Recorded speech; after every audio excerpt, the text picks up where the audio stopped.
Olá, pessoal! Na aula de hoje nós estaremos falando sobre o movimento sobre a produção literária do século XVI e século XVII. Mais especificamente, estaremos falando sobre o Barroco em Portugal e a literatura informativa no Brasil. E para mostrarmos que a literatura não é algo do passado, não é algo pré-histórico, desvinculada do nosso dia a dia, nós começaremos com uma questão. O que será que esse símbolo oriental do Yin Yang, pode estar fazendo na nossa aula de literatura?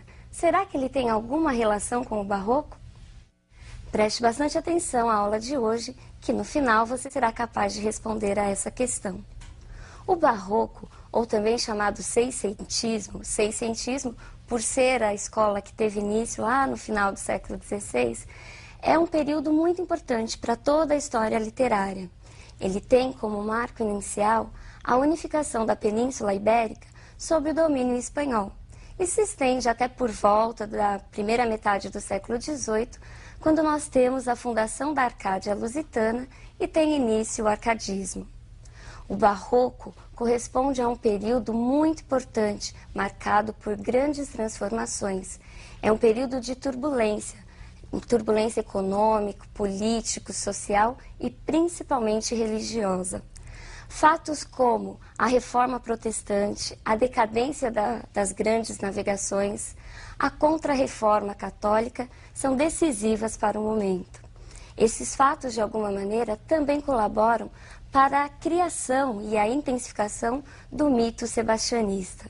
Segundo este mito, Dom Sebastião, aquele que Camões dedicou os Lusíadas, segundo essa crença, ele não teria morrido na Batalha de Alcácer Quibir. Pelo contrário, ele estaria vivo, encoberto, e que, mais cedo ou mais tarde, voltaria para libertar Portugal do domínio espanhol. Mas o que significa a palavra barroco? A origem desse termo não tem assim um consenso entre os estudiosos, não apresenta um consenso. Mas a tese mais aceita é que barroco venha da palavra Barróquia, que significa uma região na Índia grande produtora de uma pedra de formato irregular, de uma espessura também irregular, marcada por manchas escuras, que os portugueses na época chamavam de barroco. E por que barroco? Porque, segundo os clássicos, esse movimento era marcado pelo exagero, pelo mau gosto, uma arte irregular. Daí a associação com essa pedra. Vejamos agora quais são as principais características do Barroco. Dualismo. No dualismo, nós temos o quê? Lembram-se do bifontismo? Pois é exatamente essa intensificação. No mesmo período, nós temos as características medievais se confrontando com as características renascentistas. O Barroco é a arte do exagero, é a arte do contraste.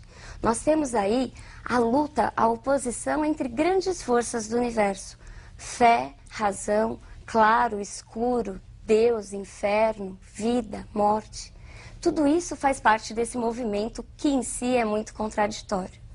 Mas o homem barroco não queria apenas falar dessa contradição. Ele também queria, de alguma maneira, unir essas forças. É por isso que nos textos desse período nós encontramos várias figuras de linguagem que buscam essa intensificação. Passemos agora à próxima característica. A fugacidade. O homem barroco tem consciência da transitoriedade da vida. Ele sabe que o homem muda, a situação muda e que o mundo de uma maneira geral muda. É a consciência da efemeridade, do caráter efêmero que a vida humana possui. Passemos para a próxima característica. O pessimismo. Essa consciência da transitoriedade da vida provoca no homem barroco uma certa angústia, um certo movimento de crise. E a ideia da morte aparece como síntese dessa fugacidade, como síntese dessa vida passageira. O medo da morte e essa crise são responsáveis por algo que a gente chama de pessimismo, de contraditório. Em vários textos, nós temos aí, então, a morte como tema central. Passemos à próxima característica. O feísmo. O feio, na realidade, ele é o quê? O homem barroco mostrava grande apreço por cenas trágicas, por movimentos, por situações cruéis e dolorosas. Daí nós falarmos em feísmo. É muito comum o exagero de detalhes que torna a obra muito diferente daquilo que nós vimos no classicismo. Ocorre nesse momento a verdadeira ruptura entre os valores do classicismo e os ideais do barroco. Passemos agora à última característica. A tensão religiosa. Neste momento, nós temos o quê? A intensificação daquilo que nós já havíamos estudado no humanismo e no classicismo.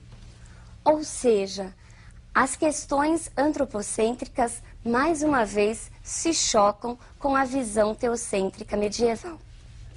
Vejamos uma imagem que sintetiza essa ideia. A tensão barroca é provocada pelo choque dos ideais do antropocentrismo com os valores do teocentrismo. Falar em barroco é falar em vários aspectos que até então eram desconhecidos. O barroco apresenta duas faces principais. Vejamos quais são essas faces. Nós temos o cultismo e o conceptismo. O cultismo corresponde ao jogo de palavras, ao jogo de imagens. E por que esse jogo de imagens? O poeta, o autor cultista, estava muito preocupado com a forma. Daí o uso exagerado, muitas vezes, das figuras de linguagem. O cultismo também é conhecido como gongorismo, porque foi muito influenciado por um poeta espanhol chamado Luís de Góngora. O conceptismo, por sua vez, corresponde ao jogo de ideias, ao jogo de conceitos. E esse jogo visava o quê? O convencimento e a argumentação, e sempre pautado num raciocínio lógico. Ele também é chamado de queverismo, porque também foi influenciado por um poeta espanhol chamado Francisco de Quevedo. Esse jogo de ideias, esse jogo de palavras, apresenta várias explicações. As duas mais plausíveis dizem respeito à primeira, justamente porque o barroco gostava dessas contradições, e a outra porque o poeta do período tentava de alguma maneira driblar aí a Inquisição, a Igreja Católica, que no período censurava e muito as produções.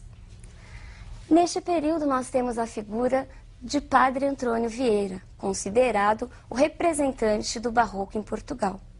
Alguns autores dizem que Padre Vieira, juntamente com Gregório de Matos, são representantes da literatura barroca, mas no Brasil.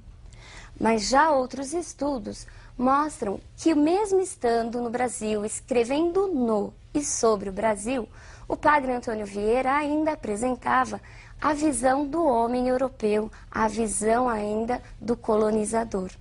Sua principal obra é o Sermão da Sexagésima, uma obra considerada metalinguística, ou seja, ele se utiliza do próprio sermão para explicar, para ensinar a arte de construir sermões.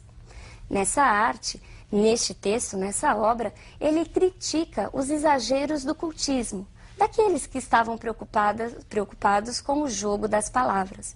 Ele é mais voltado para a concepção do conceptismo, para a visão do conceptismo.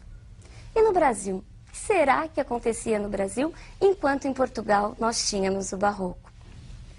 Vejamos a próxima imagem que nos mostra o que é que estava acontecendo no Brasil. Neste período nós temos o quê? A chegada dos colonizadores. É o início da colonização brasileira. Aí nós temos um quadro que retrata a primeira missa celebrada em solo brasileiro. Vejamos agora uma outra cena, que também mostra quem é que estava no Brasil com a chegada dos portugueses. Neste período não havia uma população que soubesse ler e escrever. Basicamente, a população do Brasil era formada pelos indígenas. Neste período, nós não falamos de uma literatura brasileira propriamente dita. O que nós tínhamos até então eram relatos de viagens que traziam as características étnicas, culturais e que falavam basicamente das novas descobertas. Por isso, elas se aproximam muito mais de um caráter histórico do que de um caráter literário. Aos poucos, começam a surgir também, isso pelas mãos dos jesuítas, as primeiras manifestações em prosa, poesia e teatro, principalmente com a figura de José de Anchieta. Mas sempre essas produções apresentavam a visão do europeu e não uma visão genuinamente brasileira. Então, agora você já deve ser capaz de responder aquela nossa perguntinha inicial. Por que será que este símbolo oriental pode se relacionar com o Barroco? O que foi o Barroco? O Barroco foi a busca da fusão, a busca do equilíbrio entre essas forças opositoras do universo. União e fusão que a filosofia oriental há muito já havia conseguido. E este diagrama, o diagrama do Yin-Yang, sintetiza justamente essa fusão. Ele significa a união das principais forças opostas do universo.